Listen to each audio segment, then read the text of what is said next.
recién se hayan incorporado a la transmisión. Un saludo muy afectuoso a todos ustedes. El día de hoy vamos a hacer el tema adicional con respecto a inyectables y venoclisis. Ahora, vamos a detallar que antes de ingresar a eso tenemos que hablar de los medicamentos.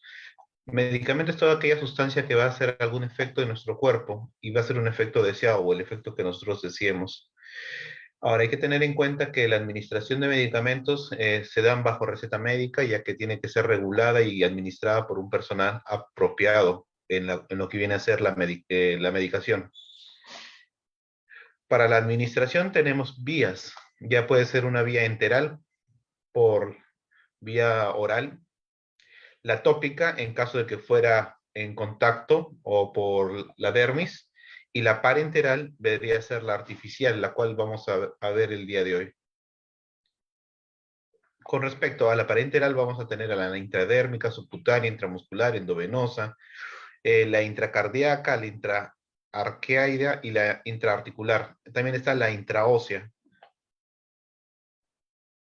Ahora, a lo que nos compete la sesión del día de hoy. La vía parenteral viene a estar dada por toda aquella administración que ingresa al torrente, al organismo de manera artificial por un vehículo, un medio.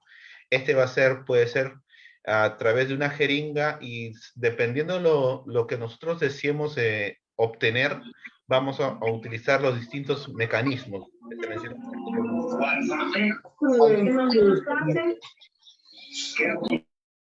Disculpen. Entonces, estuvimos mencionando ello. Del conocimiento que ustedes tienen, ¿consideran que es más riesgoso, tiene mayor potencial perjudicial para las personas la vía parenteral frente a la enteral? ¿Qué suponen ustedes? Me gustaría escuchar algún comentario de los participantes.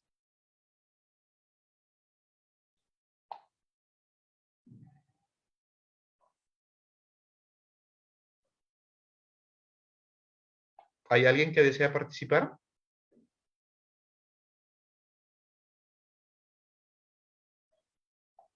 Bueno, con respecto a la administración de medicamentos por vía parenteral, hay que tener bastante cuidado, ya que esta administración, dependiendo del tipo que vamos a utilizar, por ejemplo, digamos la endovenosa, corre bastante riesgo si no se maneja las dosis y la técnica adecuada, ya que recordemos que es un canal directo de administración y el accionar del medicamento es mucho más rápido frente a la de la vía enteral. Ahora, para poder detallar, hay que ver los instrumentos o el mecanismo o el medio que vamos a utilizar. En este caso son las jeringas. La jeringa viene a estar determinada por un cilindro o cuerpo, donde va a poderse depositar la sustancia o los medicamentos que desearíamos ingresar al organismo. Este va a estar determinado por una graduación en milímetros que están siempre graduados en el borde del cuerpo. El émbolo, que viene a ser el mecanismo que ayuda al ejercer fuerza para introducir el medicamento en el interior del cuerpo. El pivote o cono es la parte distal que va a estar unido a la jeringa, la cual va a permitir la introducción del medicamento al interior del cuerpo. No escucho nada. Póngame el audio. ¿Alguien más tiene problemas con respecto a mi audio? ¿Se me escucha? Sí, se escucha claro, profesor. Fuerte y claro. Correcto, entonces la persona que me refirió que no se está escuchando le rogaría por favor que alzara el volumen de su computadora. Entonces, como se mencionó, participante Ramiro Robles. Sí, se escucha muy bajo.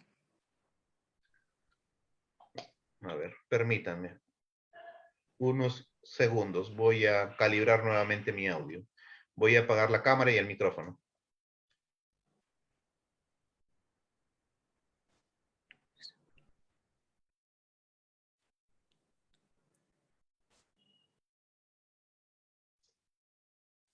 Por favor, confírmenme si ya logró subsanar este problema de audio. ¿Se me escucha bien? ¿No se me escucha bien?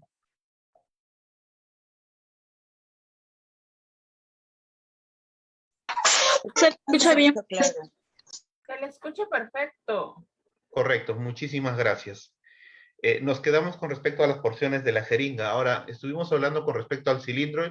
Hemos detallado que es el cuerpo principal de la jeringa, donde va a estar graduado en milímetros. También vamos a tener en cuenta que existen presentaciones de jeringa, las cuales van a ser dependiendo del volumen que pueden permitir administrar. En este caso tenemos de 1, 3, 5, 10, 20 y 50 mililitros, siendo utilizados usualmente los de 5 y de 10 mililitros para la aplicación de inyectables.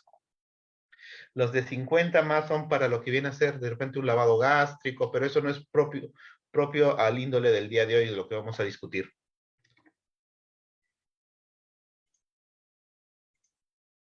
Estas son las jeringas que se mencionaron por, por el volumen que puede administrar. Bueno, acá, ¿no? Como mencionamos, el tubo, el cilindro, el émbolo es esta parte que nos permite desplazar todo el contenido que vaya a estar dentro de la jeringa hacia la parte distal donde estaría la aguja. El émbolo está determinado por una goma que va a permitir hacer de cierta manera un sellado para que el contenido de la jeringa solo tenga una vía de salida. Tiene las alas de sujeción para que poder hacer la adecuada manipulación con una sola mano y no necesitar la fijación con el apoyo de la otra mano. Ahora, con respecto a la aguja, hay que tener en cuenta que también, al igual que la jeringa, está determinada por tres partes. Una que es la cabeza o la base, que está determinada por color, según el, el, la disposición que vayamos a hacer, ya sea el tamaño de la aguja y qué tanto es el Gauss que vamos a utilizar, las medidas de Gauss. Ahora, la cánula o el cuerpo es la extensión metálica que permite que de la jeringa pase hacia donde vamos a realizar la aplicación del medicamento.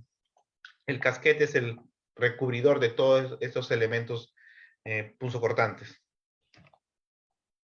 Hablamos del calibre y de la longitud. Como hablamos del calibre, el calibre está determinado en unidades de Gauss. Cuanto mayor sea el calibre que vamos a requerir o utilizar, el diámetro va a ser menor. Y la longitud está determinada en pulgadas. Estas son, como volvemos a mencionar, la parte del cono, la base, la parte metálica y el bisel, que es la parte distal que tiene un componente punzocortante afilado, que permite penetrar las capas subsecuentes que se encuentran en la piel para poder hacer la administración del medicamento. Aquí encontramos lo que viene a ser las distintas medidas y tamaños de agujas, que son de 27 Gauss por un tamaño de media pulgada, la de 25 Gauss. Esto ya es cuestión de que ustedes la puedan revisar en caso de que venga algún tipo de pregunta y la selección de ustedes. Ahora, para poder determinar cuáles son las agujas hipodérmicas, los tamaños vienen a estar dados, como se menciona en esta lista, 18 de 1 pulgada, 18 por 1,5 pulgadas, pero la mayoría se utiliza en el actuar cotidiano por la coloración y según el lugar donde vayamos a colocar y la técnica que vayamos a utilizar. Ahora, hemos hablado con respecto a la jeringa y la aguja. Vamos a hablar de los medicamentos. Los medicamentos pueden estar contenidos en dos tipos de presentaciones. Uno que es la ampolla y los viales.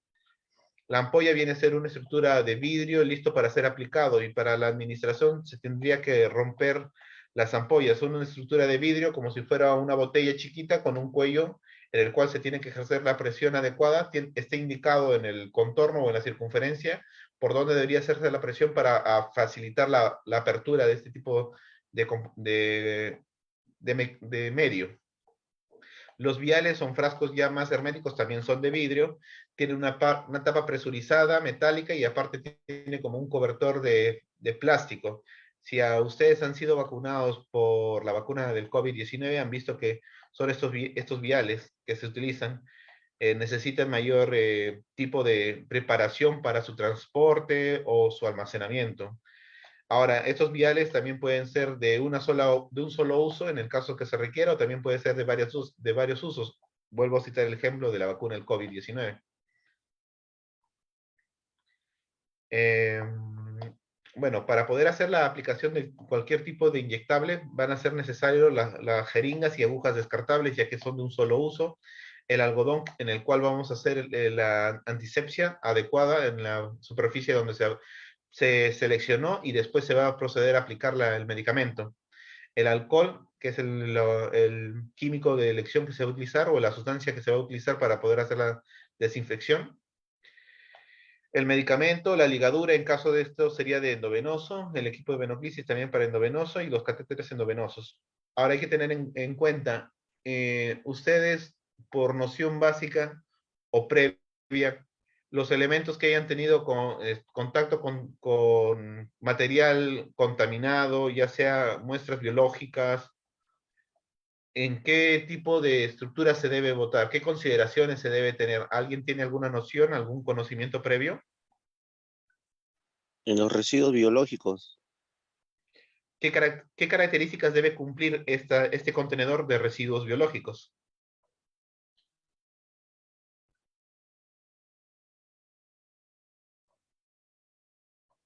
Participante Torres. El contenedor biológico puede ser un envase de plástico que debe tener un cierto contenido de agua y lejía para poder cada vez que se descarte una aguja pueda limpiarse. Y debe ser colocado en otro contenedor rojo que con el símbolo de peligro biológico. Gracias. Como lo menciona, tiene que tener ciertas características. Primero, es que el contenedor, perdón, debe ser de un material rígido, que no permita que las jeringas, vidrios de las ampollas puedan realizar la penetración del contenedor y pasar al medio externo y que las personas que puedan manipular corran el riesgo de poderse lesionar y contaminar con ya sea algún tipo de infección o patógeno. Lo otro es que tiene que tener un color distintivo. Usualmente se utilizan las bolsas de color rojo o los contenedores también de color rojo, perdón. Y el signo característico de un triángulo en color rojo con la etiqueta de riesgo biológico. No se puede mezclar con otro tipo de desechos, ya que como se maneja elementos punzocortantes que ha tenido contacto con sustancias biológicas y es potencialmente infeccioso, no se puede descartar en cualquier lugar. Ahora, a la par también, no solamente es lo ponemos en un contenedor y lo descartamos, tiene que tener también una ruta de desinfección y digamos, empresa o una estrategia de eliminación de elementos de contenido biológico y riesgosos. Acá una imagen con respecto a las jeringas y las agujas, como hemos mencionado.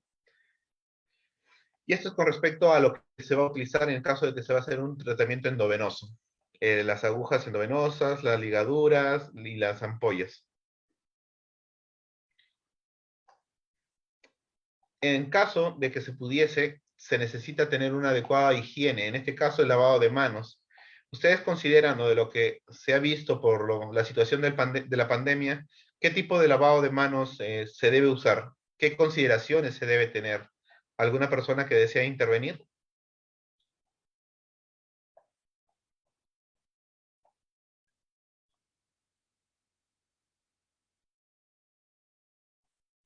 Bueno, con respecto al tipo de lavado, no puede ser un lavado que se hace en casa, debería ser un lavado más específico, en el cual incluye lavarle el dorso de la mano, poner jabón, humedecer, hacer espuma, lavar frotar vigorosamente las palmas de las manos hasta generar espuma, lavar de forma vigorosa entre dedos sin separar las palmas, se gira, se lava en el dorso, una primera parte, un dorso de la mano, se pasa al otro dorso de la mano, posteriormente se pasa a los dedos, haciendo un movimiento circular, al menos 5 movimientos circulares en cada dedo,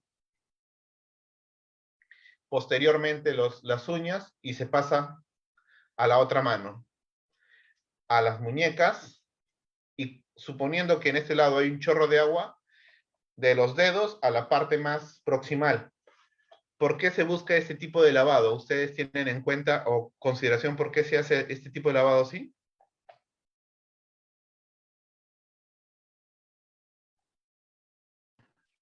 Maestro, para poder eliminar todos los microorganismos o partículas que hay en el ambiente y para una buena asepsia y aplicación del medicamento hacia el paciente.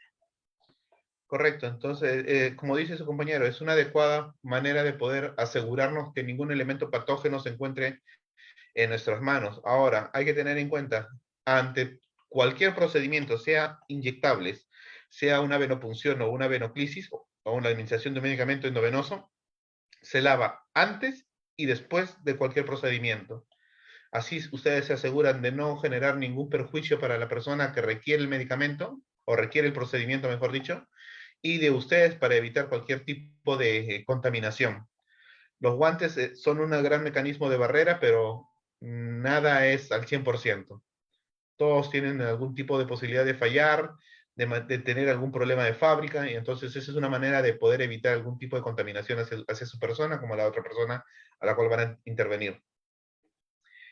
Se va a preparar los materiales, bueno, según lo que van a realizar, si son inyectables, es su aguja de carga, la ampolla o el vial que vayan a utilizar, sus toruntas de algodón con alcohol, y bueno, si requieren, pues le van a poner un esparadrapo para sujetar la torunta de algodón. Ahora, antes de pasar para no estar detallando constantemente en cada una eh, de las alternativas que tenemos de inyecciones, o de inyectables, perdón. ¿Cómo se hace la desinfección de la zona? ¿Alguien tiene algún conocimiento? ¿Alguien que sepa que desee participar?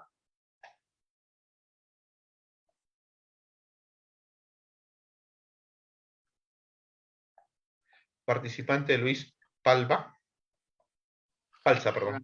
Buenas noches, profesor. Buenas noches con todos. Se hace la desinfección de la zona del punto de colocación de la inyección hacia alrededor, no o sea, hacia afuera, de adentro hacia afuera.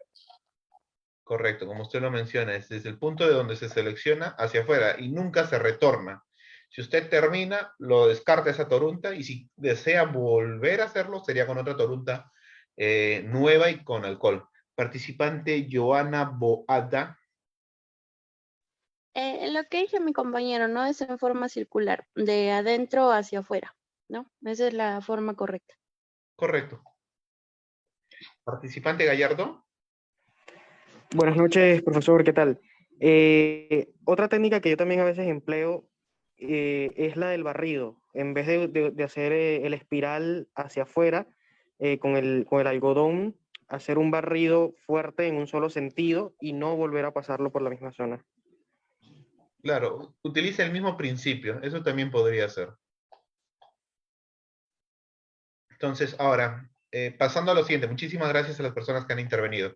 Hay que tener ciertas consideraciones. A nosotros necesitar en el caso de que necesitemos administrar medicamentos frente a un escenario de algún siniestro, debemos tener ciertas consideraciones. Primero, determinar qué medicamento se le va a dar. Esto puede estar apoyado de repente si tenemos algún doctor que nos esté acompañando en la unidad de rescate y nos indique qué medicamento debemos hacerlo, que sea identificado. Lo otro es que hay que preguntar al paciente o a la persona al cual va a ser administrado el medicamento si tiene antecedentes de alergia o no, ya que esto puede salvar, esta simple pregunta puede salvar tanto a la persona que va a recibir el medicamento y a ustedes que van a proceder a introducir el medicamento. ¿Por qué? Existe a veces el riesgo de participante de ROSPI. Sí, maestro, disculpe que lo corte. En este caso no ingresaría lo que es los 5 correctos o anteriormente, ¿no? Los 5 correctos de enfermería. Ahora en la actualidad creo que se ha aumentado a 10 correctos. Correcto, eso sí tiene usted toda la razón. ¿Y me podría mencionar cuáles son los anteriores 5 y cuáles son los nuevos 10? Bueno, hasta donde yo tenía conocimiento y uno de los 5 correctos era un paciente correcto, medicamento correcto, dosis correcta, vía correcta y la hora exacta a la que se va a poner. No atrasarlo ni adelantarlo. Y ahora, hasta donde he logrado indagar y buscar, creo que está la fecha de vencimiento correcta, la información al paciente sobre el procedimiento, el registro y aplicado del medicamento y las otras 2 que no me recuerdo muy bien. Correcto. Muchísimas gracias. ¿Alguien más que desee apoyar a este comentario o adicional que nos ha hecho su compañero? Participante Joana Boada tiene su micro abierto, ¿desea participar?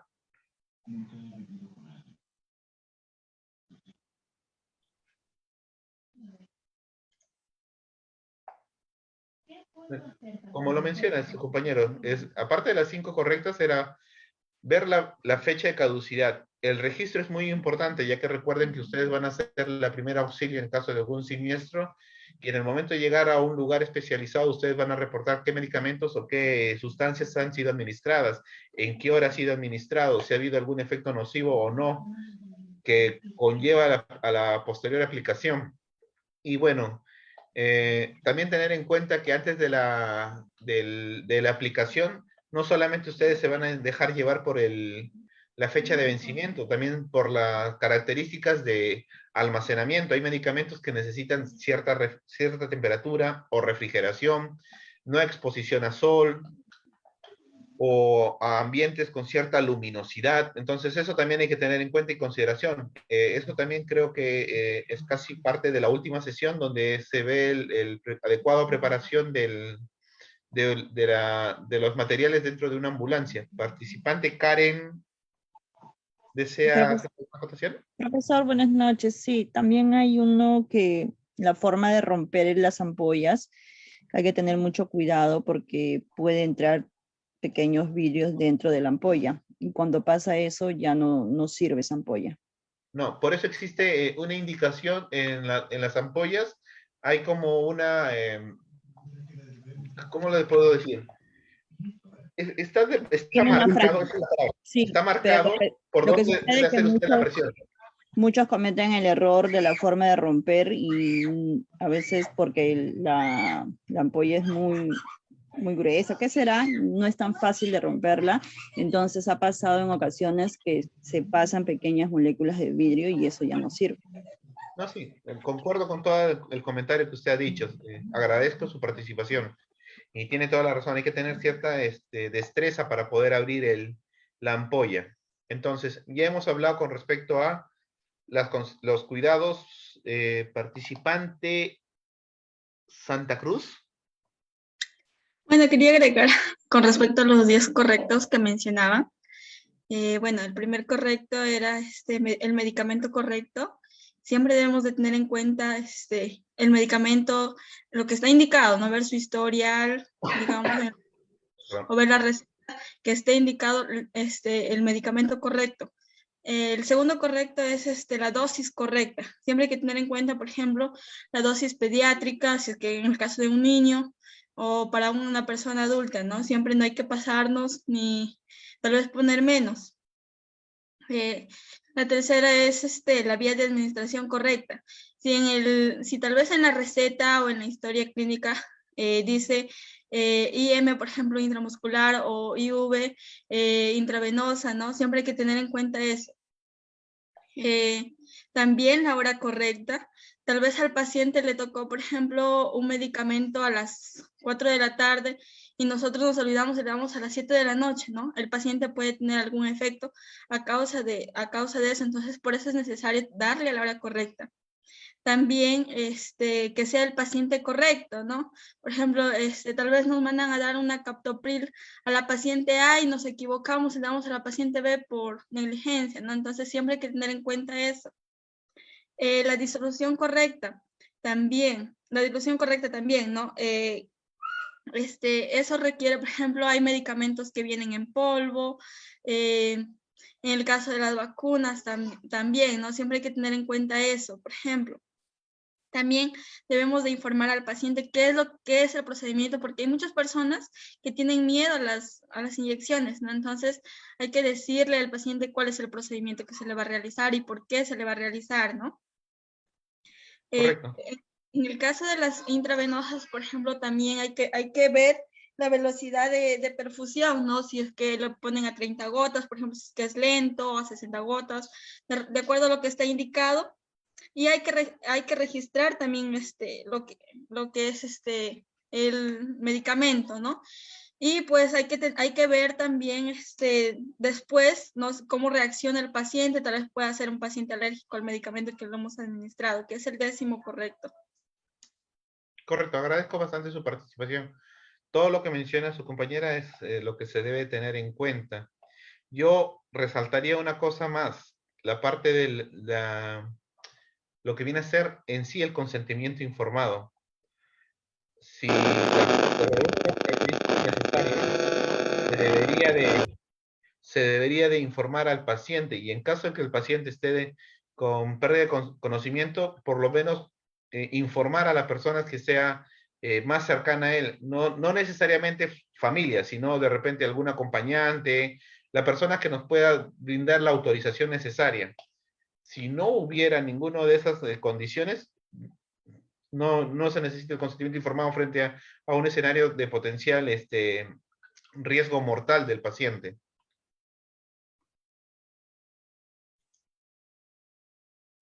Ahora, ¿se acuerdan con respecto a lo que estuvimos hablando de las vías de administración?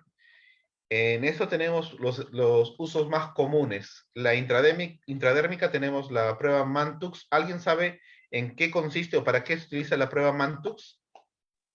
Es para TBC, creo, ¿verdad? La prueba del PPD. ¿Participante Berrospi? Es una pequeña pápula que se hace para probar si el paciente es alérgico a algún medicamento o no. No, la Mantux es más para ver la prueba del PPD, si hubo o no contacto. Lo que usted menciona de la pápula son las pruebas cutáneas, y eso es más para una respuesta si hay algún tipo de alergia. Ah, Es ok, uno de los madre. famosos, esos son de los parches, si no me equivoco, ¿verdad? Las pruebas cutáneas. Ujú. Que ponen, creo que una gotita de cada sustancia para ver si es que se genera alguna pápula. Esa es una técnica utilizada en la especialidad de inmunología para ver si hace una respuesta inflamatoria, sería la palabra adecuada, y eso genera una pápula. Se cuantifica y para ver el grado de reacción inmunológica. Ahora hay otro que es la prueba, se me acaba de ir, en la cual sí se ponen pápulas y ver qué tanto aumenta de tamaño. Es también una prueba de alergia, ahorita se me acaba de ir el término. Son las pruebas de hipersensibilidad. La Claro, prueba pero de Rach, tiene un nombre en especial, ahorita se me fue. la prueba de Rach, Rush. No, tiene un nombre propio. Lo voy a buscar y los voy a mandar por el campus virtual para que no se quede en el aire. Se me fue en estos momentos. Y otro es con respecto a las pruebas de anestésicos locales o administración. Yo más que pruebas sería administración de anestésicos locales. ¿Alguna persona que participe el día de hoy ha presentado algún corte, alguna herida que ha requerido puntos o suturas? Yo sí. Yo, Como amiga de Sí, Banco, ¿verdad? da igual. Con la participante que dijo que sí, me gustaría intervenir con ella para poder hacerle el ejemplo. ¿Usted se acuerda que cuando estuvo su herida acudió al centro, ya sea hospitalario, clínico o de salud? Antes de hacerle la sutura, le hicieron la aplicación de anestésico, lidocaína, ¿verdad? así es. Esta es una de las pruebas o uno de los ejemplos que podemos optar o considerar para qué se usa. Muchísimas gracias, gracias por su participación. Con respecto a lo que es la vía subcutánea, vamos a optar para la administración de insulina. Esto es grandemente usado por las personas que tienen una diabetes que no controlan fácilmente y que ya llegaron al requerimiento de insulina. Pacientes que tienen coagulopatías, operaciones recientes y que requieren tener un estado de anticoagulación. Y entonces o personas que tengan fibrilación ventricular, afecciones cardíacas, utilizan heparina. Participante Gabriela Villar. Profesor, buenas noches. Una consulta, no me quedó un poco claro sobre la vía intradérmica de la prueba de Mantoux, que es para ver el PPD relacionado al bacilo de la tuberculosis, ¿verdad? ¿Cómo o sea, clínicamente cómo se manifiesta para saber si es reactivo o no? Sí, muchísimas gracias por su pregunta. Primero, ante todo, vamos a saber qué cosa es la prueba del PPD. La prueba del PPD es una prueba de hipersensibilidad. ¿En qué consiste? Se administra estos contenidos del bacilo de Koch, fragmentados, y ver si responde. Una vez que el cuerpo identifica por memoria antigénica, va a generar un efecto inflamatorio. Es decir, ¿dónde está la cámara? Aquí. Se aplica en la parte anterior del antebrazo, se pone una pápula y se ve de aproximadamente 5 milímetros. Si esta crece, aumenta de tamaño, para tal sentido hay que haberlo cuantificado adecuadamente, que sea de los 5 milímetros. Si aumenta, decimos que es positivo. ¿Qué cosa quiere decir positivo? No significa que tiene la enfermedad, sino que el cuerpo tiene memoria antigénica y que ha estado en contacto. Esto se puede utilizar, de repente esto ya es un poco explayándose del tema de lo que corresponde al día de hoy, pero esto es para poder utilizarlo de repente como una prueba de diagnóstico en pacientes pediátricos, netamente pacientes pediátricos, y ver si el contacto que ha dado tuberculosis positivo requiere una prueba, un tratamiento profiláctico, o en el caso de que sí querramos hacer el diagnóstico de tuberculosis, que se asocia también a una radiografía, a un examen de esputo, sea cual sea el argot del diagnóstico y cuáles son las metodologías que se van a utilizar para identificar si el paciente es o no un posible caso de tuberculosis o posible caso de contacto de algún paciente con diagnóstico de tuberculosis. A eso sería la prueba de Mantux. ¿Alguna otra pregunta con respecto a ello para pasar a la subcutánea que estábamos hablando con respecto a vacunas? Correcto. Entonces hablemos con respecto a la subcutánea. En lo que son vacunas también es ello lo que se va a realizar. Aquellas personas que ya reúnan las condiciones normativas que da el gobierno ya conocen cómo se hace el procedimiento. En este caso lo hicieron en la parte del deltoides.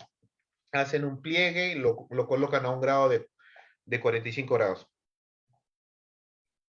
Otros fármacos pueden ser administrados como la adrenalina en caso de lo que viene a ser un efecto de un shock anafiláctico o un caso grave de que presentan alguna alergia y que están presentando de repente un angioedema o cosas similares que necesiten.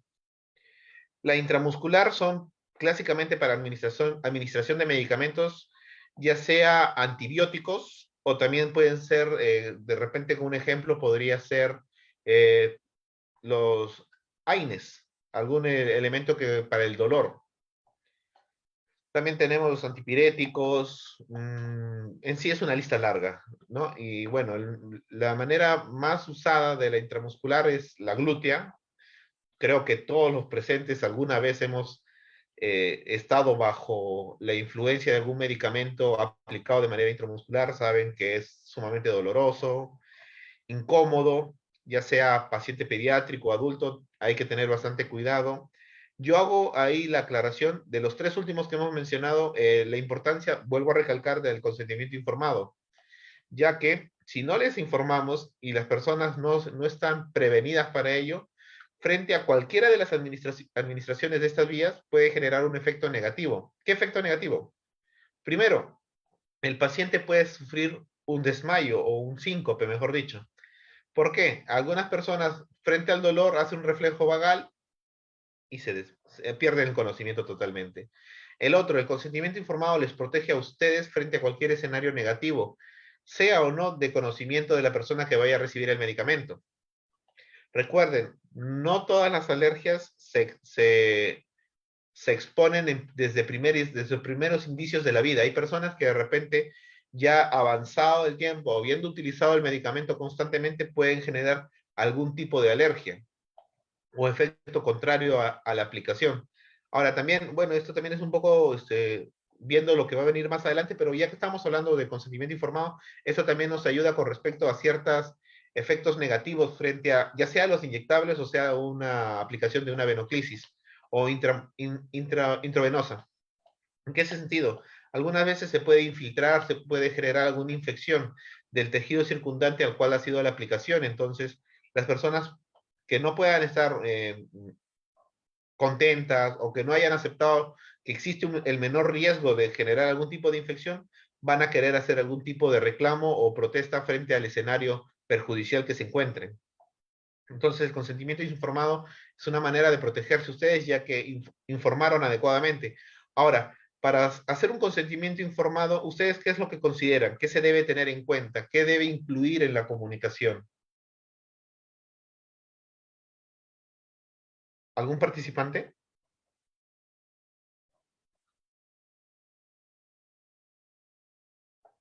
¿Se me escucha? Creo que se debe informar el fármaco que se le está administrando y los posibles efectos secundarios. Muchísimas gracias. Tiene toda la razón. Durante el consentimiento informado, primero es presentarse, indicar cuál es el medicamento que se va a usar y posteriormente no solamente los efectos adversos que puede presentar el fármaco, sino también los efectos adversos de la técnica a utilizar. No solo de que puede ser, por citar un ejemplo, el más eh, raro, a veces puede ser lo de una flebitis o una infección del tejido subcutáneo. En caso de que no se reúna, obviamente, condiciones de desinfección o antisepsia, ¿no? Entonces, eso es lo que uno hay que informarle, no solamente, te va a doler, de repente vas a tener mareos, te va a dar sueño, dependiendo del fármaco que se utilice, hay ciertos efectos adversos. Participante Remy. Muy buenas noches, profesor. Gracias por aceptarme. Llegué un poco tarde. Sí, en consentimiento informado se informan los casos adversos, ¿ya? Porque debido a una mala administración, mala praxis, podría haber un supuesto de SAVI, digamos, ¿no? SAVI hablamos en vacunas, ¿ya? Pero como te digo, reacciones adversas, ¿a dónde puede llegar un fármaco, ya? Normalmente en medicamentos, digamos, son un shock anafilácticos, ¿no? Siempre y cuando a veces los pacientes no nos dan toda la información correcta. Por eso es bueno hacer, bueno, en el MINSA hacemos firmar un consentimiento formado, ¿no? Claro, muchísimas gracias. Como usted lo menciona, en una unidad ya de servicios de salud que pueda contar con un formato, se tiene el consentimiento informado por escrito, y eso también se guarda en las historias clínicas como una manera de proteger tanto al personal médico como al personal de enfermería o técnico que requiera esa protección legal. Pero lo que viene a ser la parte de la intervención del paramédico, también el consentimiento informado puede ser de manera explícita, de manera oral. Y eso nos ayuda, obviamente teniendo las consideraciones de que el paciente esté en todas sus facultades, ¿no? Que no tenga ningún tipo de disminución de su conducta cognitiva. Entonces, muchísimas gracias por los participantes. Continuemos. Participante Torres. Sí, creo que hay que acotar también que una de las cosas que hay que informar, por ejemplo, cuando se administra algún tipo de relajante muscular o analgésico o algún agente antialérgico, informar al paciente y notificarlo en el permiso que puede causar somnolencia y que esa persona no puede manejar un carro o no puede hacerse determinada actividad y que se está informando, pues que no lo puede hacer para librarse de cualquier caso o cualquier otra consecuencia.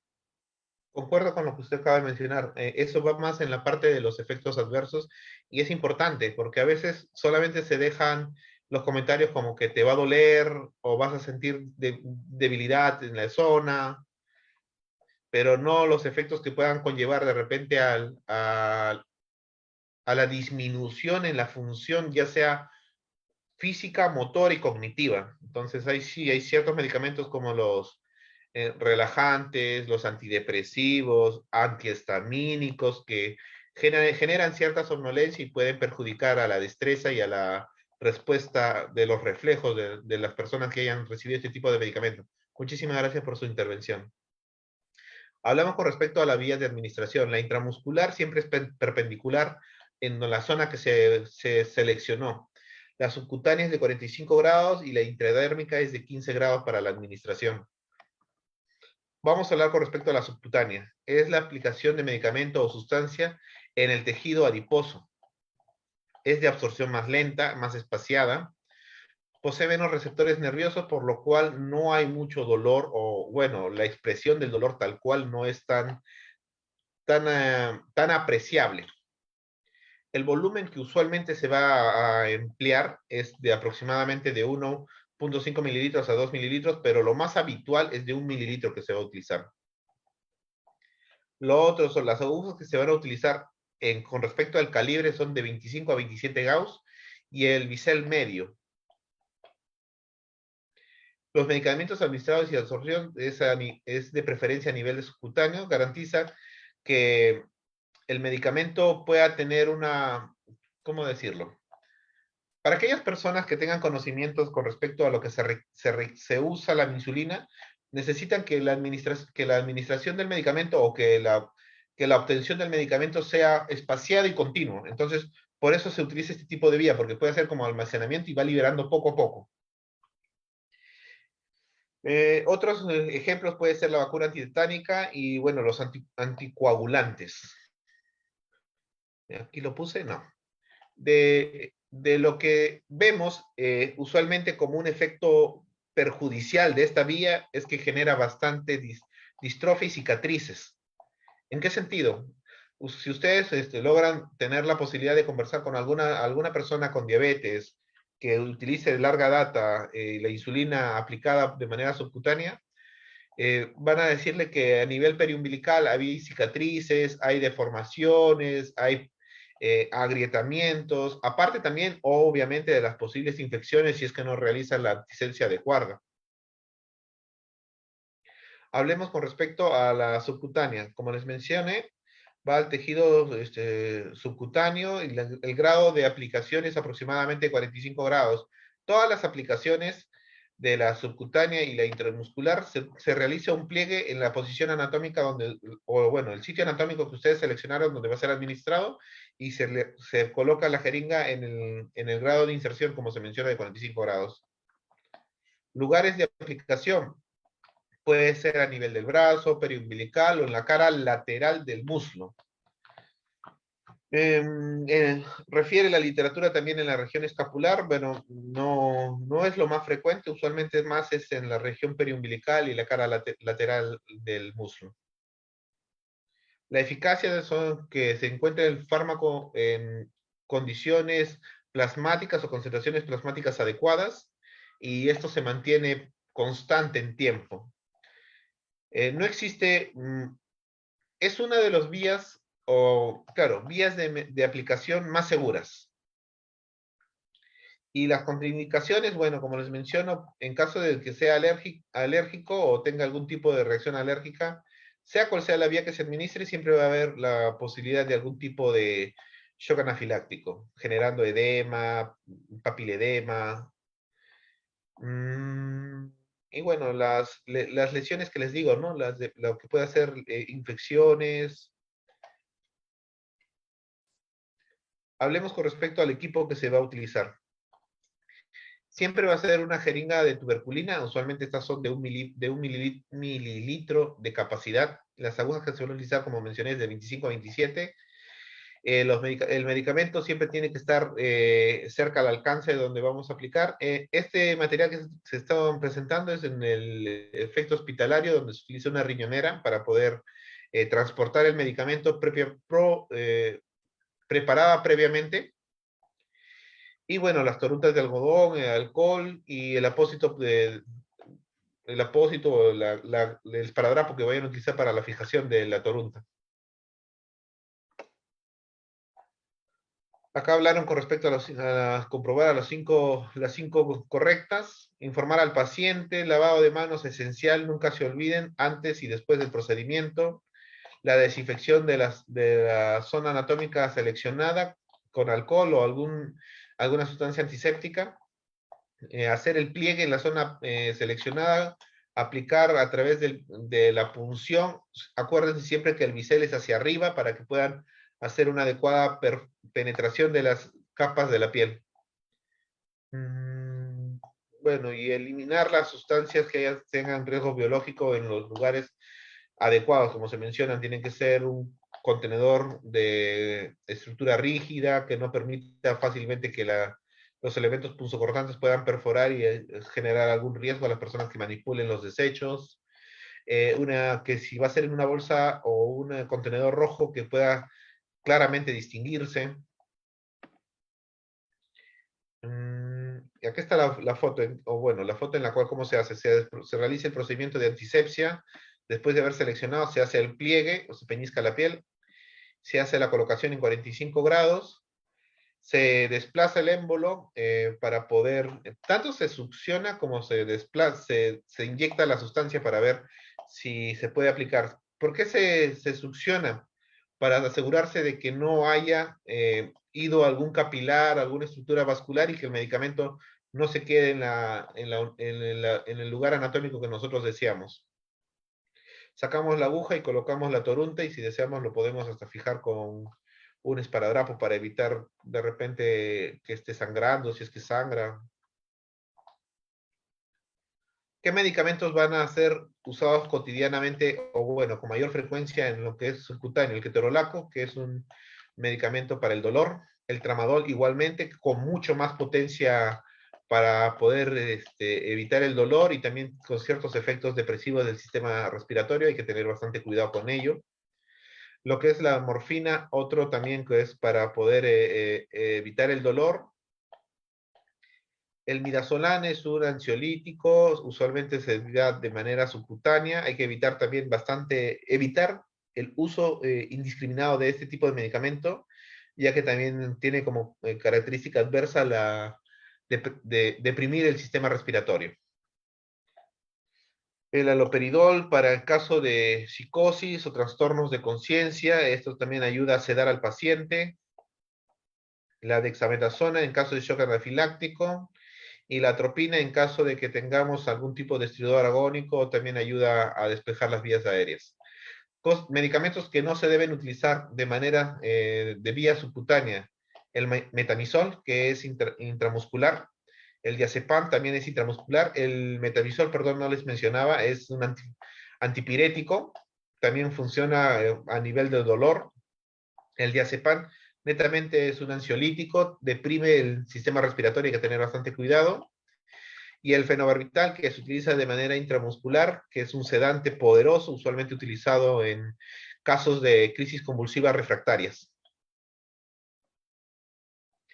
Hablamos con respecto a la intramuscular. Esto usualmente es de mayor uso en medicamentos que se absorben rápidamente, se administra en mayor cantidad la sustancia, actúa como un depósito de mayor características en caso del volumen administrado. ¿Cuáles son las desventajas? Que solo se puede administrar de 1 a 10 mililitros. El volumen mayor a 5 mililitros puede generar dolor, incomodidad, enrojecimiento. No sé, todavía no nos ha dicho. ¿Alguien tiene el micro abierto?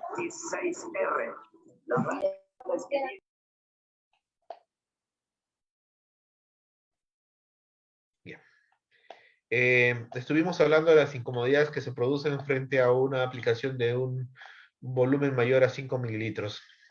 Ahora, hay que también depende del tipo de vía que se utiliza para la administración de medicamentos. Algunos son oleosos, estos pueden generar cierta incomodidad, ardor.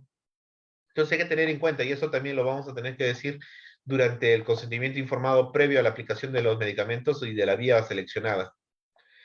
¿Qué lugares tenemos? Como se mencionó, la más usada es la región glútea para la administración, es la zona dorsal glútea. Usualmente lo que se hace es el glúteo, se dibuja en cuadrantes, y el cuadrante súpero externo es donde se utiliza. ¿Por qué se utiliza?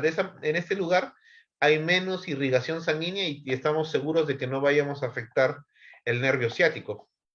Esto puede generar malestar, adormecimiento, a veces también cierta limitación de las funciones del miembro inferior. En este lugar se puede aplicar hasta de 7 mililitros de cualquier medicamento o sustancia que deseamos aplicar. El deltoides es otro lugar. Usualmente lo que se caracteriza el deltoides es un músculo en forma triangular inversa.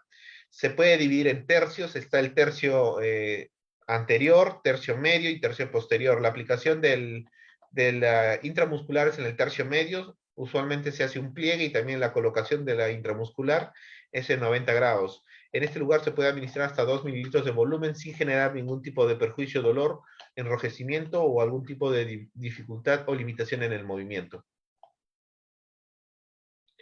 Se aplica también en esta zona debido a que no existe el riesgo de ningún tipo de perforar alguna capilar, vena o arteria. Si lo hacemos en la región anterior, hay que tener bastante cuidado, o bueno, no se hace, mejor dicho, porque está cerca la vena que se encuentra entre el pectoral y el deltoides. Y tenemos la ventroglútea. Se realiza con el paciente en posición de cúbito lateral, se busca el trocánter mayor, y al encontrar el glúteo y encontrar el trocánter mayor entre lo que viene a ser el índice y el dedo medio, ahí podemos asegurarnos que no hay ninguna estructura vascular ni nerviosa. Aparte de esto, el dedo medio debería estar también en contacto con el reborde de la espina ilíaca. Otro lugar de aplicación es la cara externa del muslo. En este lugar es netamente paquetes musculares y la parte que se va a seleccionar es que el muslo se va a dividir también en tercios y el tercio medio es el que donde se va a aplicar. Usualmente en este lugar es donde se administra los anticonvulsivantes, los ansiolíticos, para evitar de repente que continúen los cuadros convulsivos o en caso de que haya habido algún tipo de psicosis, también se puede utilizar los medicamentos para poder evitar que continúe con ese grado de psicosis. Participante KUP, ¿tiene el micro abierto? ¿Alguna intervención?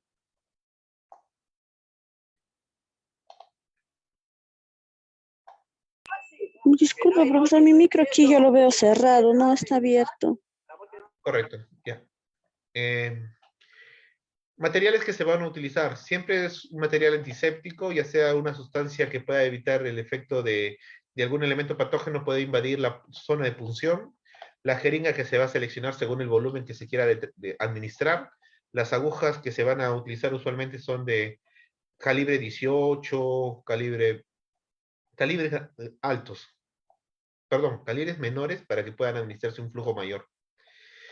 Las gasas y los guantes, obviamente lo que siempre se debe utilizar y va a ser de un solo uso, de descarte, vuelvo a repetir, en contenedores identificables de riesgo biológico.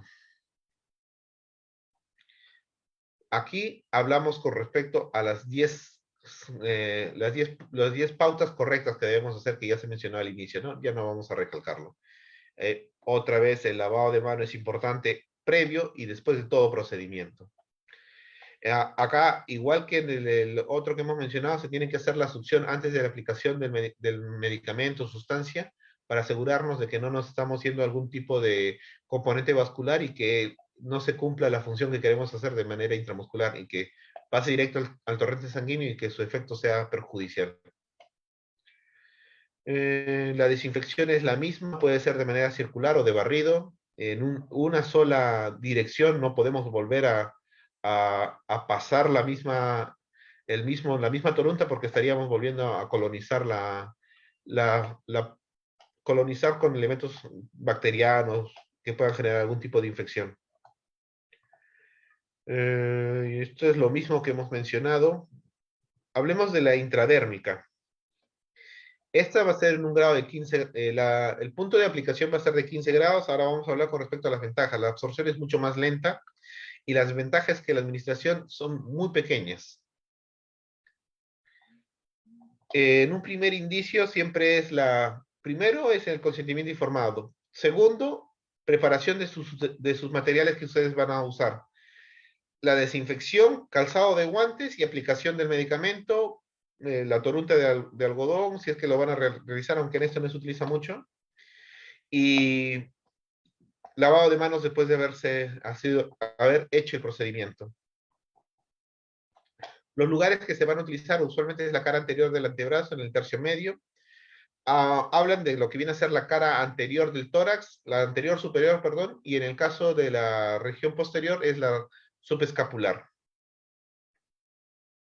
En este caso vamos a utilizar la jeringa más usada, es la jeringa de tuberculina. y las agujas de mayor calibre, que son de menor diámetro en el bisel que se puede administrar. En este caso no se aspira, y el ángulo de aplicación, acá lo pongo entre 10 y 15, pero lo más usado siempre es de 15. Ya hemos hablado de la posición, de los lavados, creo que ya no vamos a hacer mayor énfasis. Aquí está como se menciona, se selecciona la parte anatómica, el antebrazo, cara anterior, tercio medio. Ya, obviamente acá ya se realizó la antisepsia, se coloca, se hace la ampolla y se procede a ver cómo responde. Esto es para la prueba de Mantux. Hasta el momento, ¿alguna duda, pregunta?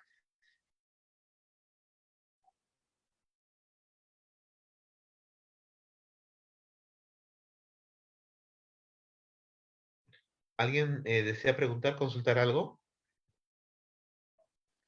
Profesor, tengo una pregunta. ¿La intradérmica con la transdérmica es lo mismo?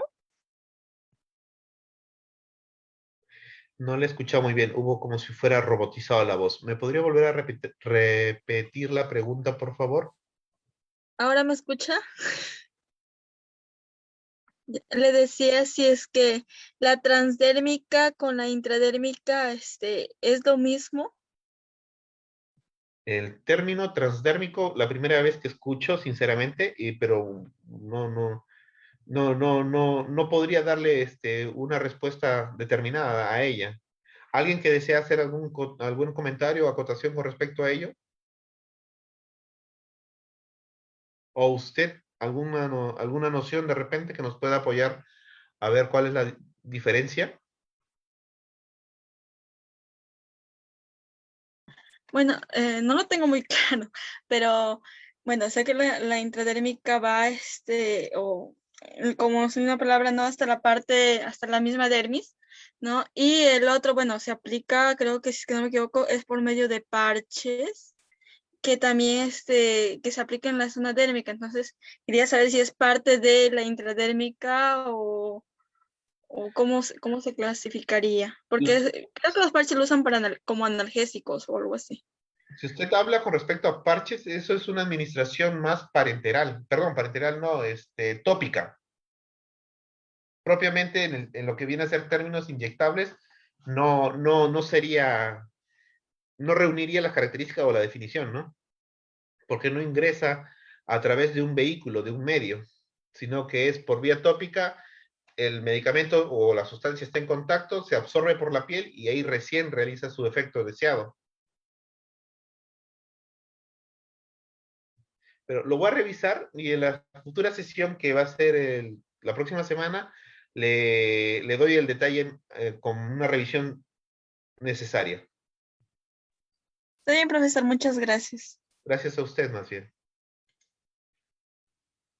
Ahora, Cacadieli, ¿cuál es la diferencia entre los términos de venopunción y venoclisis? ¿Alguna persona que desea participar?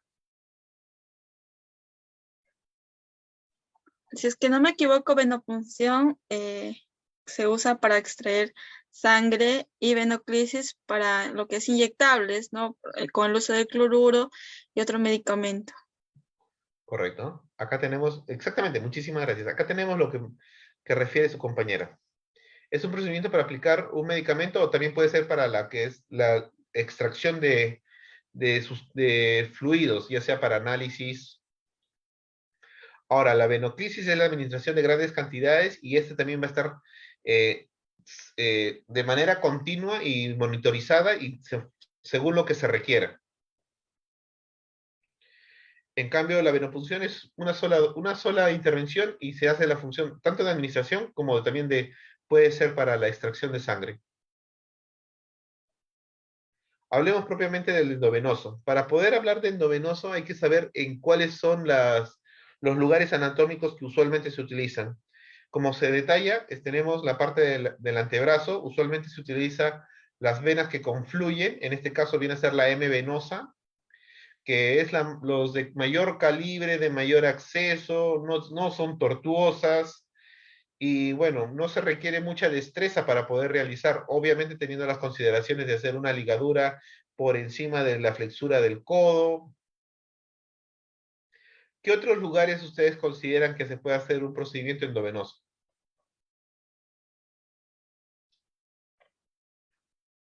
¿Alguien que quiera participar?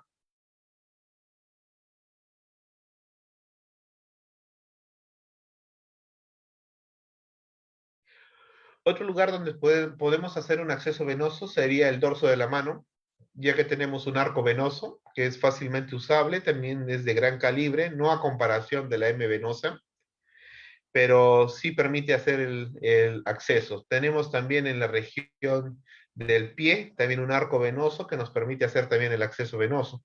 ¿Cuáles son las dificultades tanto en el dorso de la mano como en el dorso del pie? Que como son puntos cercanos a flexión o a lugares de movimiento, se puede infiltrar, pero no permite un adecuado mantenimiento de la vía.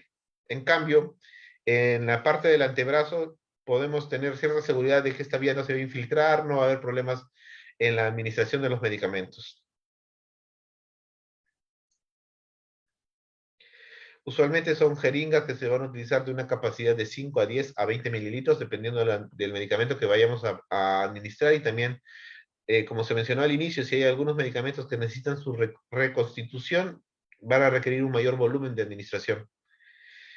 Para la administración hay que hacer ciertos procedimientos, ¿no? Obviamente, los materiales a utilizar van a ser, en este caso, se especifican una riñonera estéril, guantes estériles, lo que viene a ser propiamente la selección de la jeringa junto con la aguja adecuada, lo que viene a ser las toruntas de algodón, el torniquete o lo que viene a ser la liga de goma para poder hacer el torniquete. Ahora, ¿alguien me puede explicar o me podría detallar por qué se hace el torniquete o se hace la ligadura? ¿Qué buscamos con este fin? Que se note más la vena. Que se note más las venas. Exactamente. O sea, el principio es ese. Pero ¿cuál es el fundamento? Recuerden que las venas, su función es retornar la sangre desde la parte distal a la parte más proximal, en este caso al corazón, obviamente, ¿no? Entonces, al generar una ligadura, lo que van a hacer es que las venas van a estar con una éstasis sanguíneo de sangre venosa. Entonces, cuando ustedes piden a la persona que haga movimientos como empuñar o mover un poco el brazo, esta éstasis van a ser un poco más prominente, entonces nos va a permitir identificar los componentes vasculares venosos y poder ahí hacer la aplicación. Ese es el por qué se hace la ligadura y se pide que haga ciertos movimientos para ver cómo está en el éstasis venoso. Gracias. Y por último, bueno, siempre es su esparadrapo para poder fijar la torunta y evitar que siga habiendo sangre y evitar que el paciente entre en pánico, más un efecto ansioso.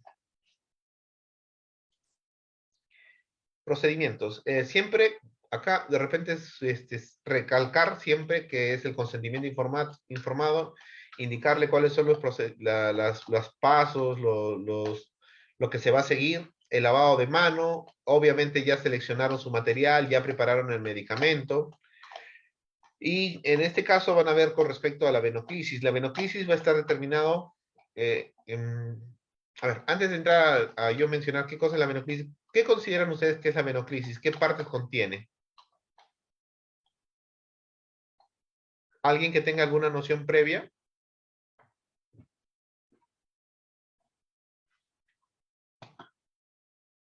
Participante Lucero Espinosa. Contiene la llave de triple vía, si no me equivoco. Tiene la llave de vía. ¿Qué más? A ver, veamos. A ver si puse la imagen aquí. No. El equipo de venoclisis. Sí. A ver, participante Erika Vilca. El equipo de venoclisis, la llave triple vía. Ya, ¿qué más tenemos aparte de la llave de triple vía? Dependiendo si se le va a colocar suero o algún otro medicamento, alguna solución. Correcto. Si se le va a colocar suero, acá como la imagen ayuda, muchísimas gracias. También tenemos la íntima. Disculpe, no se le escuchó muy bien. Profesor, también tenemos la íntima. ¿Y qué es la íntima? Es como una alita que se utiliza y dura 7 días. En cambio, el equipo de venoclisis solamente dura para 3 días de tratamiento. Solamente lo puedes cambiar cada 3 días. En cambio, en la íntima se utiliza para un tratamiento de 7 días. O sea, cada 7 días lo retiras. Esto es con respecto al mantenimiento que se le realiza para evitar algún tipo de efecto nocivo o perjudicial. Muchísimas gracias. Ok, gracias a usted, doctor. El micro está con cierta dificultad.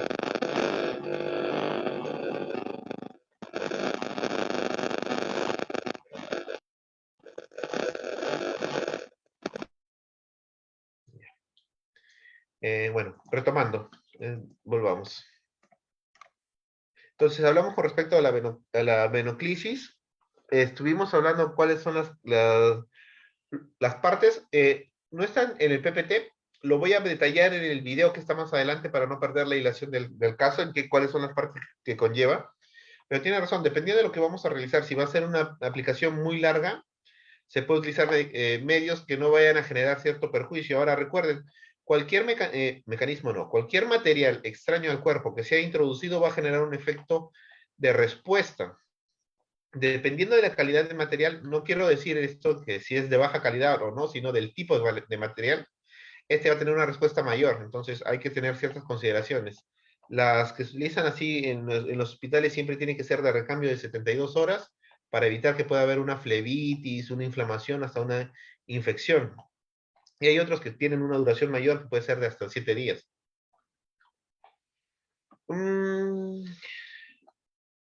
Ahora, al retirar la vía, ¿qué consideraciones debemos tener? ¿Alguien puede mencionarlo?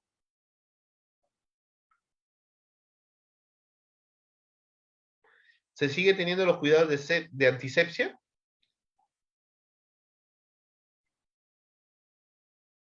Participante Berrospi.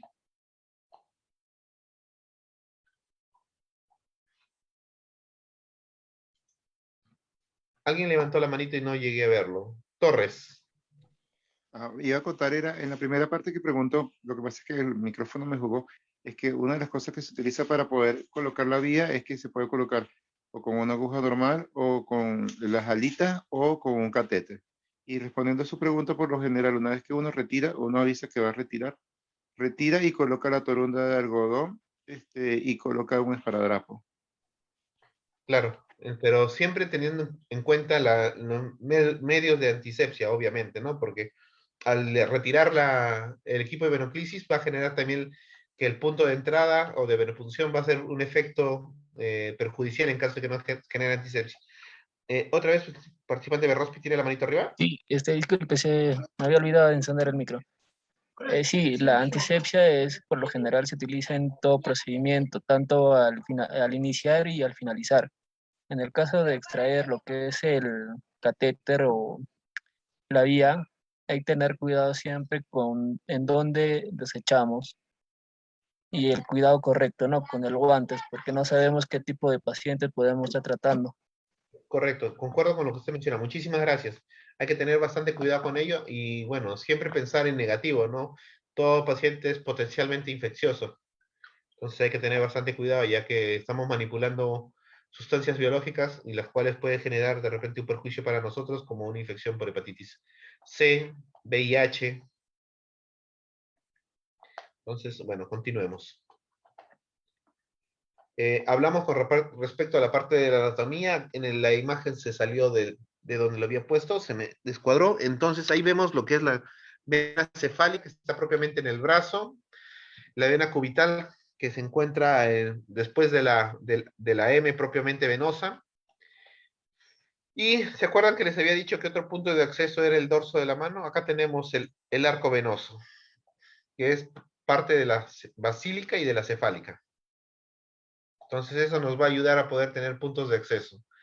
El gran problema, como les menciono, es que es un punto de flexión y así que fácilmente se puede infiltrar o tener dificultad para la iniciación del medicamento.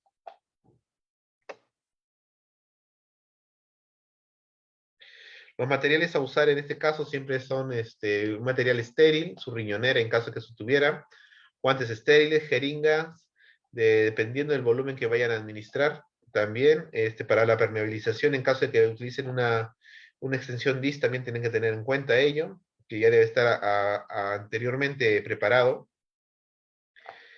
Los aditamentos, el torniquete, el algodón. Aquí propiamente lo que hemos mencionado, pero en imágenes. Y la venoclisis. Acá para hacer la venoclisis es el consentimiento informado, lavarse la mano, ponerse los guantes, preparar y permeabilizar el sistema de perfusión, colocar el torniquete a 5 centímetros por encima del sitio de punción para poder hacer que haya un adecuado éstasis venoso para poder identificar cuál es la vena a utilizar, seleccionar el catéter, seleccionar también la vía según el calibre de la vena que vamos a utilizar, desinfectar la zona de punción, proceder a hacer la venopunción orientada la aguja del bisel hacia arriba y en dirección cefálica. El grado de aplicación es de 45 grados. Estabilizar la vena, comprobar que hay flujo en la parte del capuchón de la aguja de donde está la guía. Mientras ustedes lo retiren y van colocando el equipo de venoclisis, van a ver que hay un retorno, bueno, retorno no, que hay una pequeña coloración roja en el cabezal. Eso significa que la vía es permeable, que no han traspasado el componente vascular y que genere una extravasación de sangre. Conectarlo a un elemento de perfusión con su equipo de equipo DIS y si van a administrar goteo con su bolsa de suero fisiológico o medicamento que vayan a aplicar. Fijarlo con un apósito. Y bueno, siempre esto es ver si hay signos de flebitis. Ahora, estoy mencionando signos de flebitis. ¿Qué es flebitis? ¿Alguien me podría mencionar, por favor, qué es lo que entiende o conoce por flebitis? Participante. Alguien abrió su micro, no logré verlo quién fue.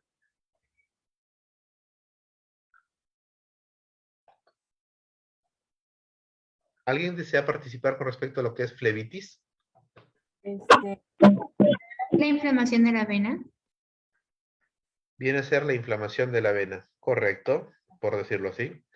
Es en sí la inflamación del todo el recorrido de la vena por ya sea un efecto propiamente inflamatorio, puede ser un efecto nocivo por una infección, o hasta los propios medicamentos que son tan irritantes pueden generar una inflamación, generando una flebitis, ¿no? Ahora, ¿la flebitis está acompañado por cambios de coloración en la piel? ¿O de repente algún tipo de presencia de calor? ¿Alguien que conozca o sepa?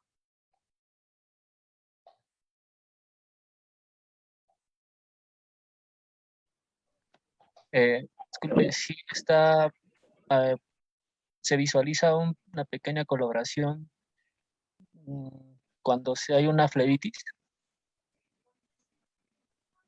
Como usted menciona, la flebitis puede ser un aumento del tamaño de la vena por una inflamación. ¿Quién es la persona que intervino? No logro ver muy bien. Creo que tengo problemas con mi internet. Berrospi, ¿verdad? Sí. Entonces, una gran diferencia en la flebitis es que sí hay cambio de coloración, pero no es tan dolorosa. En cambio, si existiese una infección, ya hablemos propiamente del área de punción o una zona cercana, ahí sí vamos a ver un grado de inflamación, tumefacción, dolor a la palpación. Entonces, eso sí más es un signo de infección para el tejido circundante. Pero sí, concuerdo con lo que usted menciona. Participante Torres, ¿alguna otra acotación? Sí, acoto que a veces se puede infiltrar la vena también durante el procedimiento, entonces eso genera que se dé el abultamiento de la zona donde se ha tomado la vía. Se siente un frío, dependiendo de si está pasando el suero, se siente que está fría, se puede palpar fría la zona y la persona siente dolor. Claro, sobre todo lo que caracteriza más es el dolor, la disconfort, porque como va a ir ingresando medicamento, va a seguir separando o haciendo un efecto de bolsa, y entonces es el disconfort que va a referir el paciente o la víctima que sienta que se ha infiltrado la vena, ¿no? Bueno, eso sería con respecto a la parte del PPT. Vamos a ir al video. Participante Berrospi. Sí, maestro, no sé si me puede sacar de dudas. En el caso de de poner una venoclisis, se podría empezar desde el torso de la mano y culminar en el antebrazo para poder disminuir lo que es la flebitis o tener una buena accesibilidad. Al transcurrir los días, podemos utilizar la otra vena. Si usted quiere ver de accesibilidad, lo que va a utilizar es el antebrazo. Porque si usted utiliza con respecto al arco de la mano, dorso de la mano, el problema es que como es una estructura que fácilmente lo pueden movilizar, flexionar, se puede infiltrar o en el caso de que estén aplicando por infusión de bomba, no va a tener la función adecuada porque al flexionar evita que pueda administrarse el flujo que se requiere, se obstruye y ya no está permeable. Ahora, con respecto a la venoclisis, hay que tener cuidado. El cuidado de la antisepsia y sepsia siempre es importante. Lo otro es las indicaciones de la vía, colocar la fecha, la hora en que fue administrado, colocada la vía, perdón, para poder tener en cuenta si ya requiere una nueva, renovar la vía, o si es que de repente ya está viendo signos de flebitis. Entonces, esas son las consideraciones que se pueden hacer a la pregunta que usted acaba de mencionar. Ok, maestro, gracias. Participante Lucero Espinosa. Sí, disculpe, quería agregar que a la hora de rotular también es importante colocar el nombre del responsable y también el número de catéter. Claro, eso sí, eso más está detallado en el registro donde vamos a hablar con respecto al transporte especializado en situación de emergencia, urgencia y desastres naturales, donde vamos a tener un adecuado registro tanto de los medicamentos, la técnica usada, la persona que lo administra. Ahora, eso también es distinto, ¿no? Si fuera el escenario hospitalario, en el aspecto hospitalario, eso tiene una hoja propia del personal de enfermería, donde registra todo. Y también de las intercurrencias que hubo, si se infiltró, no se infiltró, si hubo una reacción alérgica o no hubo reacción alérgica. Pero sí, tiene que ser bien detallado. Muchísimas gracias por su pregunta. Para finalizar, vamos a hacer el video. Me gustaría que me pudiesen mencionar si se logra apreciar el video. Sí se puede apreciar. Correcto, entonces vamos a evidenciar el video, por favor. Vamos a tomar bastante atención.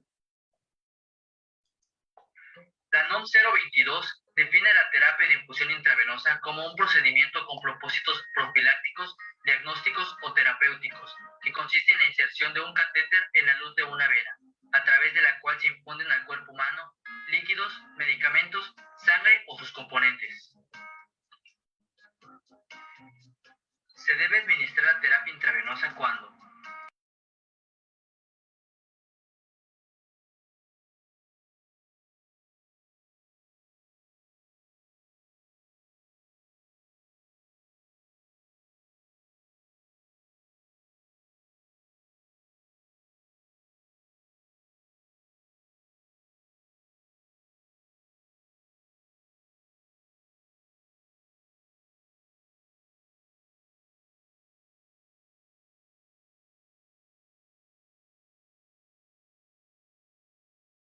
Disculpe, profesor, no se escucha.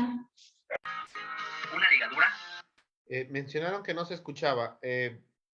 ¿Todos tuvieron el mismo problema? ¿No se escucha? Sí, pero no se escuchaba por un momento el video. Ya, O no se escucha vamos por a rato. retornar entonces.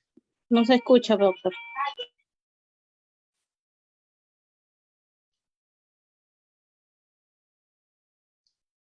De infusión intravenosa como un procedimiento. ¿Ahí se llegó a escuchar? Sí, ahora sí. Profesor, un poquito más. Profilácticos, diagnósticos o terapéuticos, que consiste en la inserción de un catéter en la luz de una vena, a través de la cual se infunden al cuerpo humano líquidos, medicamentos, sangre o sus componentes.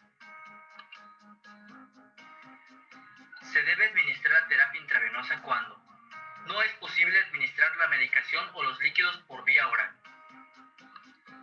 Se requiere efecto inmediato del fármaco. La administración de sustancias es imprescindible para la vida.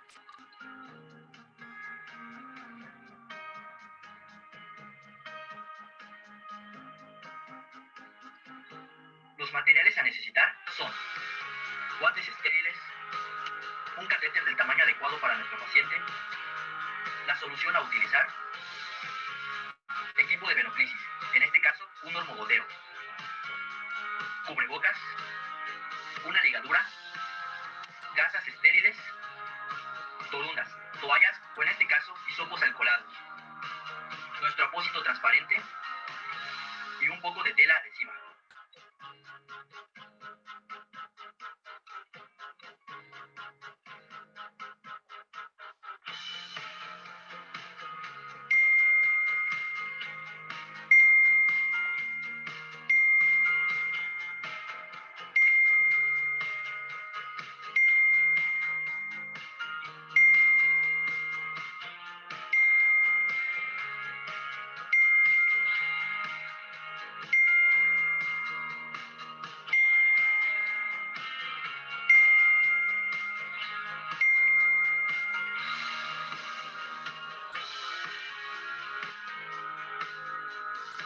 Comience abriendo el equipo de venoclisis. Estire un poco la vía para eliminar la memoria de esta. Cierre el paso y el clip de seguridad. Abra su solución e insértela en el equipo. Tenga cuidado, recuerde que esta parte debe permanecer estéril. Cuelgue su solución en el tripié y a continuación purgue la vía permitiendo el paso del líquido hasta verificar que no quede ninguna burbuja y por último coloque la tapa de la vía.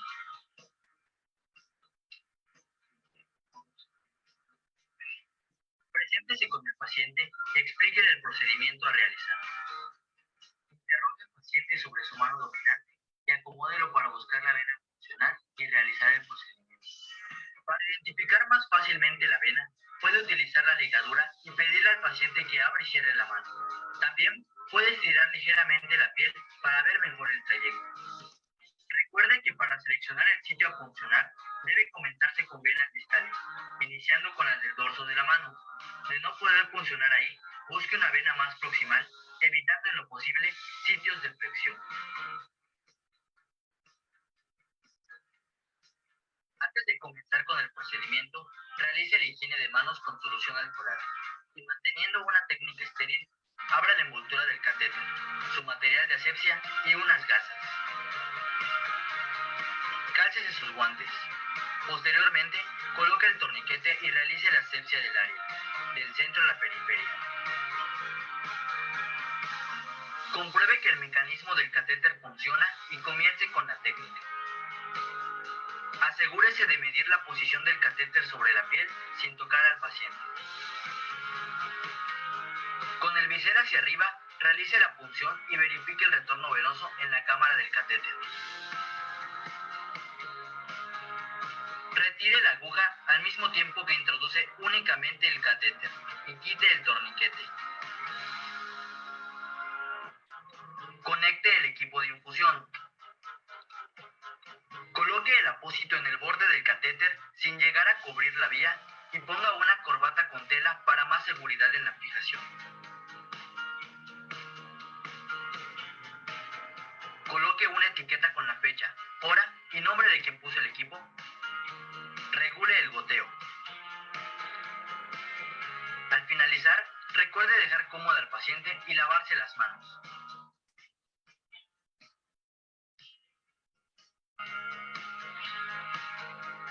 Realice la higiene de manos adecuada, prepare su material y explique al paciente el procedimiento a realizar. Empiece suspendiendo el paso de flujo de la infusión. Retire la camisa de seguridad con cuidado y estire la película del apósito sobre sí misma para quitarla. Limpie el sitio de inserción y limpie el excedente con una gasa. Extrae el catéter con suavidad y haga presión con la gasa o torunda de 3 a 5 minutos o hasta que compruebe la hemostasia. Para finalizar, retire y deseche el material y realice la higiene de manos con solución a base de alcohol.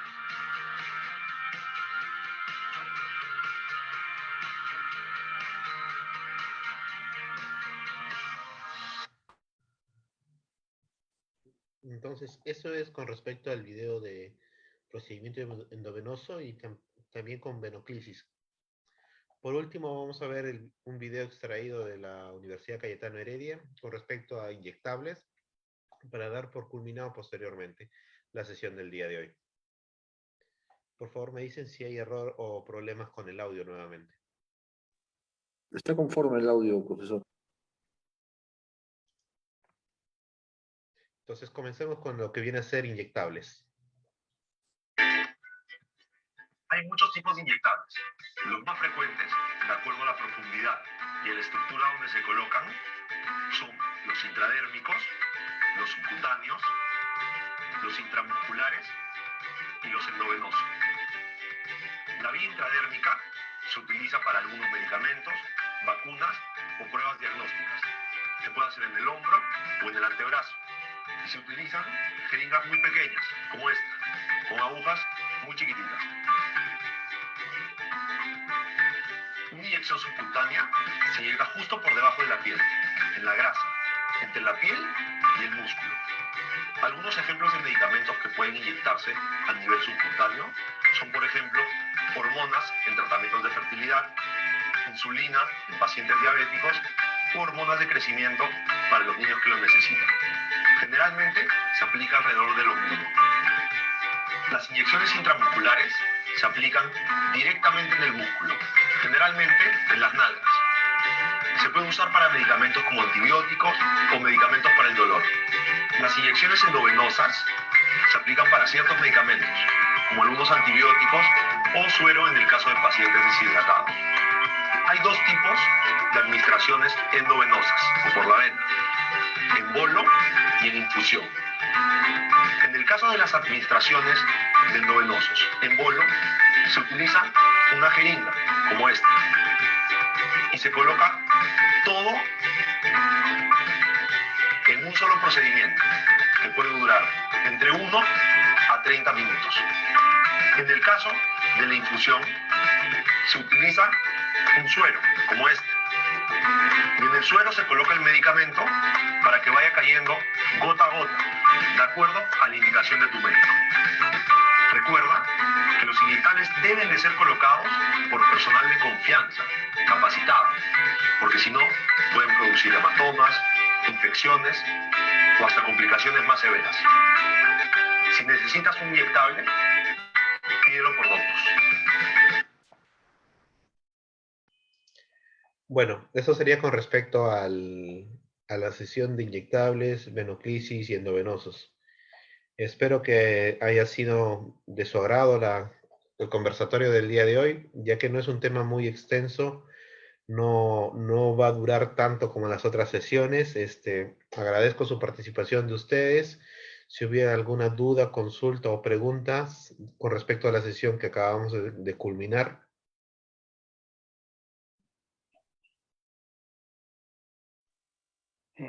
Profesor, disculpen, en cuanto al video, en ningún momento se vio que le colocaron la llave de triple vía, ni tampoco la extensión, si es que se llega a necesitar también.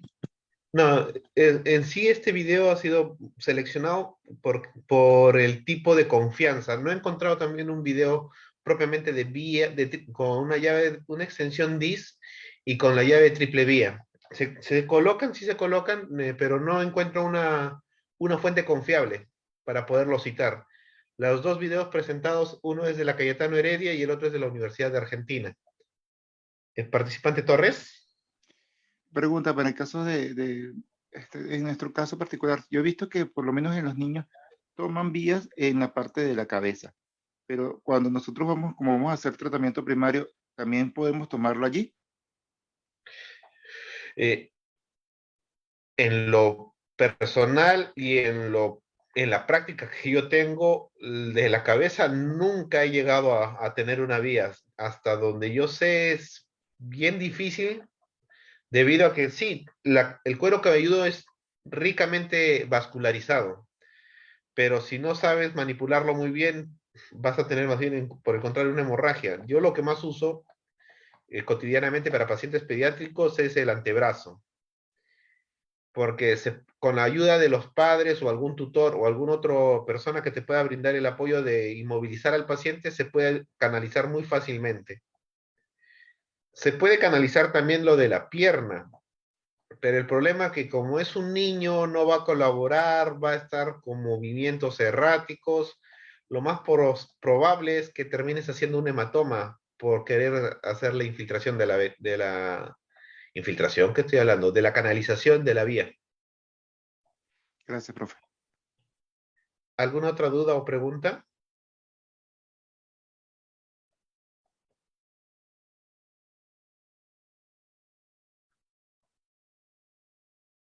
Participante Gallardo. Buenas noches, profesor. Sí, en este caso, más que duda, preguntan, quisiera aportar un poco a todo lo que usted ha mencionado. En mi experiencia, a veces es muy difícil, a veces hasta imposible canalizar a la vida de un paciente, como dice el compañero que conversó anteriormente. Nosotros nos toca atender al paciente en la calle, por así decirlo, somos la primera instancia, y a veces es muy difícil canalizar una vía, y más si el paciente, por ejemplo, está en shock o es un paciente que tiene un paro cardiorrespiratorio. Esas vías literalmente se esconden, se pierden. Y recuerdo que por lo menos una de mis profesoras en Venezuela, una doctora, me decía de que a veces no vamos a poder canalizar una vía. Lo ideal es que el paciente nosotros lo entreguemos al centro de salud con 2 vías periféricas, porque no sabemos cuál va a ser el destino de ese paciente. Lo ideal incluso que una de esas vías sea de alto calibre, pero a veces no lo vamos a poder lograr. Lo importante es que no se debe retrasar el traslado del paciente por tratar de canalizar una vía.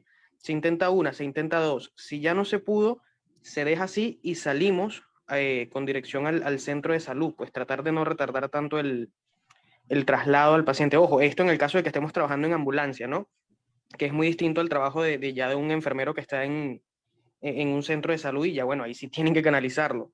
Pero eso recuerdo que nos lo decía bastante una doctora que nos dio clase a nosotros.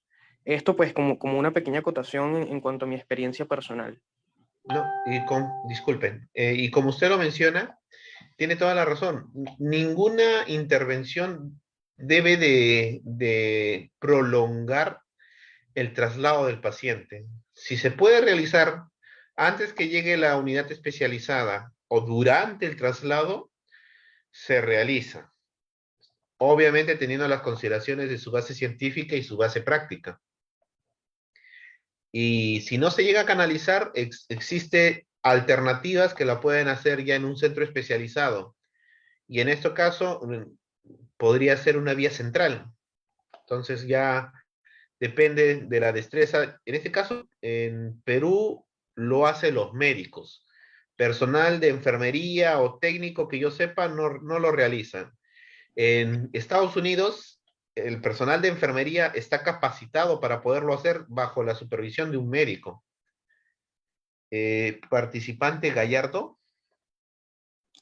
Sí, nuevamente yo. No, me gustaría acotar, ya que está mencionando eso, comentar de que acá en Perú, por lo menos en mi caso, he escuchado otros acentos de los compañeros y me parece que también hay otro par de venezolanos. No conozco cuál es su profesión, pero en mi caso en Venezuela, nosotros los paramédicos en Venezuela tenemos bastante autoridad. Incluso nosotros podíamos hacer, ojo, no vías centrales, eso sí, igual como usted lo menciona, es tema médico, pero nosotros nos permitían colocar vías en el cuello. No sé si acá el personal de enfermería tiene esa potestad, o más que todo por leyes, porque tengo entendido que acá las leyes son un poco estrictas con el personal de la enfermería, a tal punto de que son muchas las prácticas que tiene que realizar el licenciado que no puede realizarlas el técnico. Eso me han comentado algunos amigos que he conocido acá. Y pues eso limita bastante. En Venezuela la ley de ejercicio de la profesión médica nos brindaba ese amparo, ojo, sí y solo si se estaba capacitado para hacerlo, porque si no, pues ya pudieses entrar en un problema legal, porque tampoco la idea es ponerse a inventar. Pero sí había bastante autoridad hacia el personal prehospitalario y ojalá que con esto que se está haciendo acá en Perú también puedan llegar a tener ese nivel tanto de conocimiento y como de autoridad en la calle, para que puedan, igual que nosotros en Venezuela, realizar prácticas. Por lo menos nosotros, nunca fue mi caso, pero sí también podíamos descomprimir un tórax, por ejemplo. Podíamos hacerlo ojo, si tenías el conocimiento la pericia y los instrumentos, que a veces en Venezuela eso escaseaba por el tema político-social, ¿bien? Pero sí había esas destrezas. Correcto. Con respecto a lo que usted menciona, en la parte legal, bueno, en sí la parte de argumento legal, bases legales, lo vamos a ver casi finalizando las últimas sesiones o módulos, porque es un término muy, ¿cómo se puede decir? Denso. Todo es teórico. No podemos plasmarlo en una parte práctica más que solamente en problemas legales, ¿no? Pero en el Perú, la única persona que puede realizar administración de medicamentos es el enfermero, porque está calificado y cualificado en la parte teórica, y también el médico, porque está también preparado durante su formación de médico general. Ahora, no todas las enfermeras tienen la capacidad o cuerpo de enfermería, por no decir solamente enfermeras, está capacitada para realizar un acceso venoso en la región del cuello, ya que ciertas especialidades, tales como la unidad de emergencia, de trauma shock, tienen ese tipo de experticia, ya que tienen estudios consecutivos, prácticas consecutivas que ayudan a ganar esa experticia. Bueno, acá en Perú el paramédico está muy limitado, no hace muchas intervenciones a comparación de otros países, pero también es porque no tiene una formación propiamente, como vuelvo a recalcar, la comparación de Estados Unidos es abismal, o sea, la preparación a veces del cuerpo de paramédicos son de 2 años y medio, pero les brindan bastantes información teórica y tanto la parte práctica, con sus certificaciones propiamente, no solamente de institución educativa, sino también de instituciones como el AJA o también la Unión Europea. Entonces, eso ya depende mucho de cómo lo va a manejar el gobierno, ¿no? De esa parte no pudiésemos detallar mucho en cambios, eso depende de cómo lo pueda estandarizar en sus bases legales y también su reconocimiento, ¿no? Eso sería todo con respecto a participante Torres, dígame. Sí, ahora me surgió una pregunta. Entonces, en caso de un paciente que esté chocado, o sea, en shock, o es que esté deshidratado cuando uno llegue a hacer la atención primaria, ¿no puede tomarle una vía para ponerle suero? Si usted tiene la preparación y la certificación, no hay nada que le impida. Es más, hay paramédicos que pertenecen a la unidad de auxilio del SAMU que sí hacen la canalización y ellos no tienen la formación de enfermería propiamente, ¿no? Pero sí, de repente algunos paramédicos están haciendo cursos o están culminando la preparación de enfermería y están todavía avalados por esa parte. Pero sí, el paramédico sí puede hacer la, la canalización de una vía. Obviamente que tiene que ser una vía simple, no se va a ir a hacer una canalización de vía venosa en cuello, umbilical en neonatos, que eso involucraría más peligro.